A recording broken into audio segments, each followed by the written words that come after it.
C'est en 1910 qu'Edmond Locard crée dans les combles du palais de justice le premier laboratoire policier d'Europe. Aujourd'hui, 100 ans ont passé et celui d'Écully reste l'un des plus modernes sur le territoire européen. Reportage Bertrand Frachon.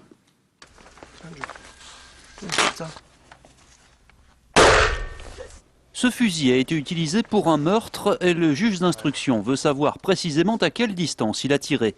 C'est le travail quotidien de la section balistique. Mais l'Institut national de police scientifique, basé ici à Écully, a bien d'autres spécialités. Dans ce laboratoire, par exemple, c'est à la drogue qu'on s'intéresse. Donc là, je suis en train de creuser à l'intérieur d'un bloc qui peut être de l'héroïne. Donc je vais récupérer la poudre dans mon mortier. Et après, on va aller l'analyser sur un chromatographe en phase gazeuse, ce qui va permettre de déterminer la composition de ce bloc. Objectif, réaliser le profilage de cette héroïne. Le profilage chimique, qu'est-ce que c'est? C'est déterminer l'empreinte chimique du stupéfiant afin de pouvoir le comparer avec d'autres échantillons et de savoir s'il provient d'un même lot de fabrication et ainsi de suite de remonter au trafic. Même s'il a été coupé plusieurs fois dans l'intervalle. Exactement, indépendamment de sa dilution à travers les produits de coupage.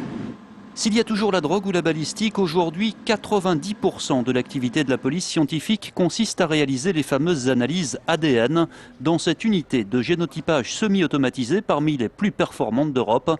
Mais ces spécialistes le rappellent volontiers, l'ADN disculpe autant qu'il inculpe et ce n'est pas la reine des preuves.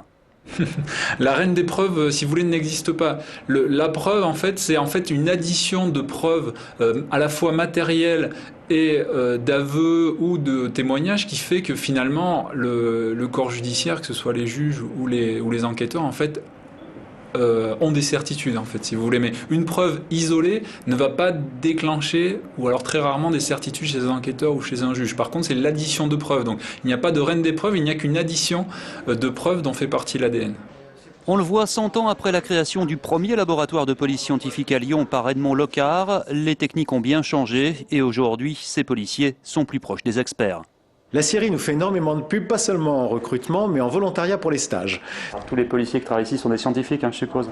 Sur 650 personnes, il y a 500 scientifiques, une petite cinquantaine d'actifs, surtout dans les sections de balistique, où là, c'est pas une formation scientifique, c'est vraiment quelque chose qui s'apprend sur le métier, et une centaine d'administratifs, parce que gérer des scellés, ce n'est pas qu'un acte scientifique, c'est aussi attester la rigueur avec laquelle ils sont pris en compte, traités, tracés. La rigueur, ça reste donc la spécialité maison, après tout juste un siècle d'existence.